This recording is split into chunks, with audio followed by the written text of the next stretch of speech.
Hey friends, welcome to AP Gov. Today's lesson is going to be all about models of congressional representation.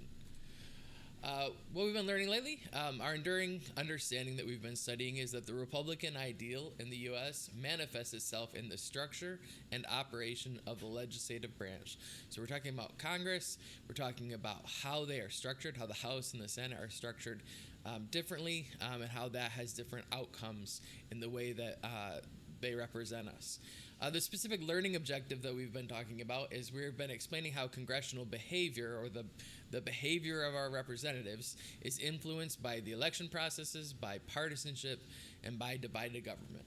But today, we're going to talk more specifically about our piece of essential knowledge, which is that congressional behavior and governing effectiveness are influenced by different role conceptions of trustee, delegate, and Politico as related to constituent accountability in each chamber. Now, what does all that mean? There's a lot of new words there, and that's okay. We're going to go through them today and make sure that we understand. We're going to look at each one and have examples. But basically what we're talking about is the way that they decide to vote. How are they doing that? So that's our big question for today. How do our representatives in Congress make decisions on our behalf? We know that we have a representative form of government. We have a Republican, small r Republican form of government, where we vote and choose people to go represent us and make decisions for us. We don't get to vote as the people every single time an issue comes up. We trust people to make those decisions for us, the representatives that we choose. So how do they make those decisions? How do they come to the decision that they're ultimately going to make on every vote that they take? And that's what we're going to be looking at today. And basically, we have three models of congressional representation that we need to know for AP Gov, that we need to be prepared to talk about, to write about, to think about for AP government. We have the trustee model, the delegate model, and the Politico model. And so those are the three models that we are going to look at today. The first model we're looking at is the trustee model. The definition of a trustee model is that a representative uses their own judgment to decide how to vote. The quote that goes with that would be that my constituents trust me to make the right decisions based on my knowledge and my values. All right. I have an example tweet for this one. It's Justin Amash. Justin Amash is a representative in Michigan in the Grand Rapids area. He says, if you think my job is to support the president 100%, then you don't understand what it means to be a representative in Congress. And what he really means there is what it means to him to be a representative in Congress, because different representatives might have different ideas about what it means to be a representative in Congress. But for him, he says, my job is to support the Constitution 100% and to represent all the people of my district by protecting their rights. Okay? Now, notice, what are his big influences on his decision make? First, the Constitution. Justin Amash is very much a constitutional decision maker. He's all about following the Constitution. That's his philosophy.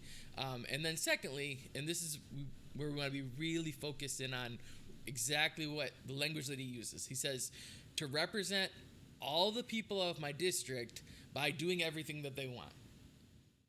Wait, is that what it says?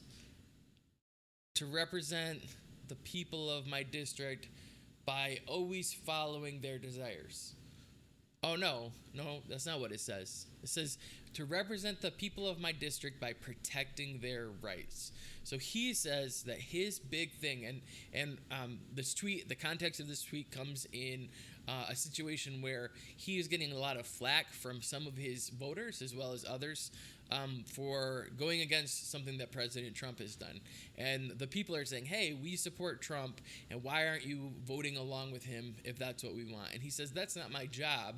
My job is to support the Constitution 100% and to represent all the people by protecting their rights. Basically, you put me in here and you trusted me to make these decisions based on my values, the Constitution, and my knowledge, all right, and protecting the rights of my people.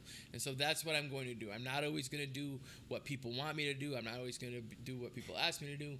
I'm going to do what I believe is right based on my value and my knowledge. That's the trustee model of congressional representation. The next one we're going to look at is the delegate model of Congressional Representation. The definition of this model is a representative that makes their voting decisions based on their constituents' preferences.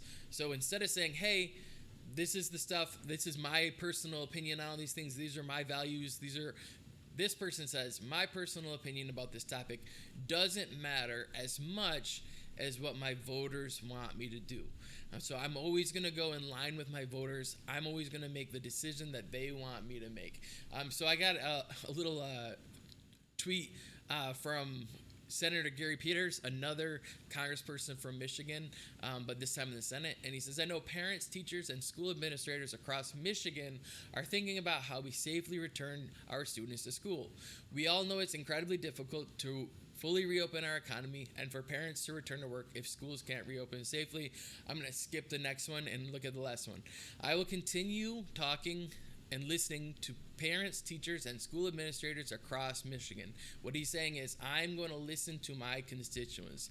I'm going to listen to the people of Michigan as they're thinking about the coming school year and what federal assistance they need. So he's talking about, when I'm thinking about voting on whether or not I'm going to give my people, or I'm going to vote for federal assistance, or what sort of bill I'm going to try to pass to give money to the state of Michigan to help them deal with the crisis that we have going on, he says, I'm going to talk to my people and I'm going to ask them to guide my decisions. So he's being a delegate. He's trying to vote based on the opinions of his constituents and not necessarily saying, hey, I'm an expert on this, or I have a very strong values or opinions on this that I'm going to follow myself. He's saying, I'm going to listen to what my voters tell me to do. So that would be the delegate model of representation. You can see the difference now between a trustee who says, look, the people who voted for me trusted me to make the best decision, versus a delegate who says, I'm going to continuously be asking my voters what they think so that I can continuously be doing what they want me to do.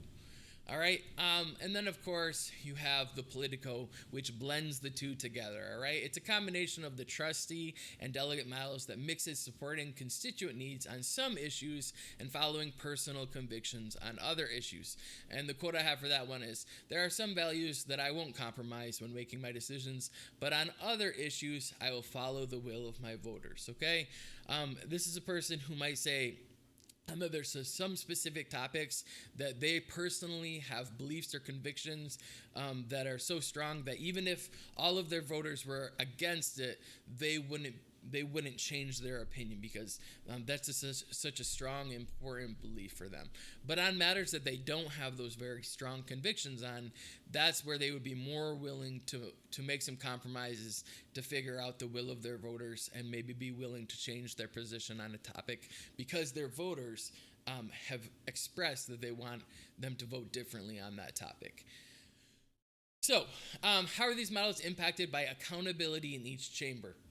So we have the House of Representatives. The members of the House serve smaller districts and have to run for re-election more often compared to the Senate, where senators serve whole states, so they have much larger constituencies, and they have much longer terms. So the question we want to think about is, how might more frequent elections, which are opportunities to hold representatives accountable, right? Every time we get to vote in an election, it's another chance to say to our representatives, we don't like what you've been doing, we don't like the way that you've been voting, or hey, we really do like the way you've been voting, we want to keep you, we're going to vote you back in.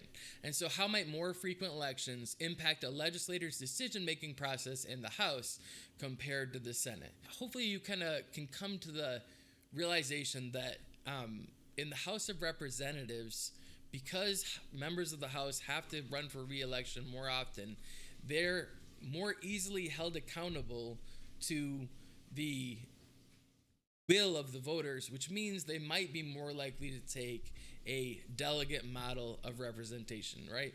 They might be more willing to want to always be seeing what their voters want, because they have to be more worried about what their voters want, because they're going to be running for re-election more frequently. As a senator, you get elected, you have 6 years before you have to worry about re-election. And so for senators, they might say, you know what? I'm going to be able to vote my conscience or my values more often, because I'm not so concerned about getting reelected all the time. All right, we do have a quick mini argument essay to go ahead and write over this. So you're going to answer the following using the assignment that I've posted on Canvas. And the question that you're going to answer is, which model of representation, trustee, delegate, or Politico, do you believe members of Congress should follow, and why should they follow that model? Go ahead and complete that mini argument essay for me, and I appreciate it. As always, you can reach out to me, email me, or catch up with me during one of our live class times to ask any questions that you might have.